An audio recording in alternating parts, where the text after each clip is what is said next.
As we make our way into the public sphere, it's important to ask the question, what ways are more or less effective for agreeing or disagreeing with others?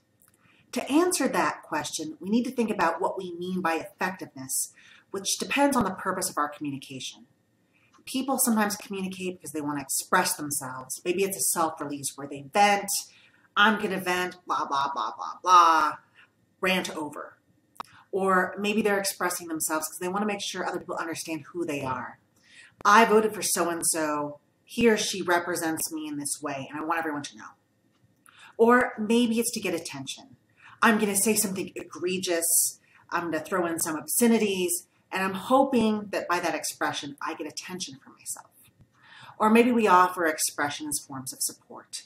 This happened to this group or individual, and I want to show that I care. Other times, we have the purpose of providing information. I saw this study, and it suggested this. Or deliberation.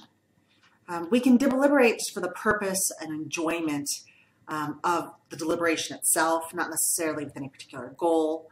Or we might deliberate because we want to figure out ways to persuade people to see things through our lens, through our points of view. If our purpose is the latter, to try to persuade people, we need to keep a couple things in mind. Number one, it is imperative that we think before we speak. That's oftentimes difficult in times where communication is very fast and people are very reactive. But we have to think before we speak because sometimes we say things that we think are contained in the short term, but actually have long-term unintended consequences for us.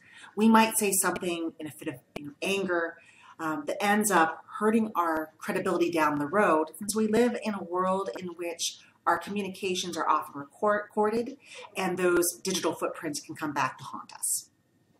Number two, we need to acknowledge that we all have biases and prejudices. That's important because we often like to think of ourselves as unbiased individuals. We can do things like go to Project Implicit, which is at implicit.harvard.edu, and take a series of tests which may reveal to us biases that we didn't realize that we had. We can also do things like use tools like Pollitt Echo that basically diagnose our social media network and give us a sense of the sources of information that people in our network use. So is our network pretty blue and coming from the liberal side, or is our network purple, which is a mix, or on the red side, which means composed to people who consume more conservative sources?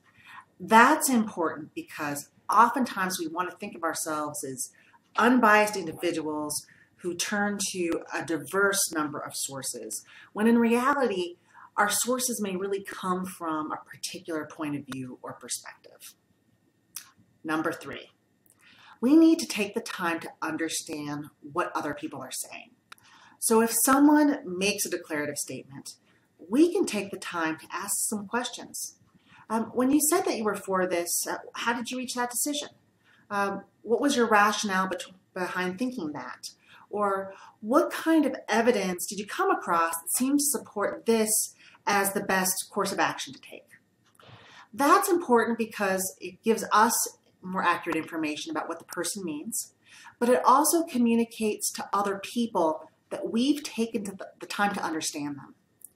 Even more than agreement, oftentimes people simply want to be understood, and so we provide that. So it's good for our social relationships. Number four, when we decide whether we agree or disagree with something, we should do it in transparent, declarative ways.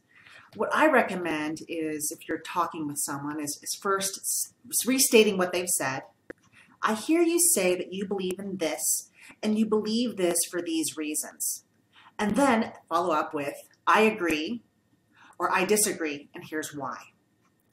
Oftentimes we might find that we agree with parts of what someone has to say, but maybe not the whole package. So perhaps you and I agree on a certain set of values, but we disagree on which approach is best for fulfilling those values. And number five, this is the hard one. It's important that we try to be civil. We live in hyper-partisan times where people like to think the worst about other people. They seem to throw out names and obscenities rather easily. And it's important to recognize that when we do that, we contribute to an environment where people don't listen to each other. If we want to enact certain policies, we have to think about how we can build a consensus toward that point of view. And it's important that we don't offend people along the way. I recognize that at times incivility has its usefulness. If we are part of a group that simply isn't getting heard, sometimes incivility can be a tool. But for the most part, when we act in uncivil ways, what ends up happening is those people who are on the fence and undecided hear our incivility before they hear our substance. So that undermines us as a speaker. So to be effective communicators when you're trying to persuade, we can do things such as, number one, think before we speak. Number two, try to acknowledge our own limitations and biases. Number three, really try to understand what other people are saying.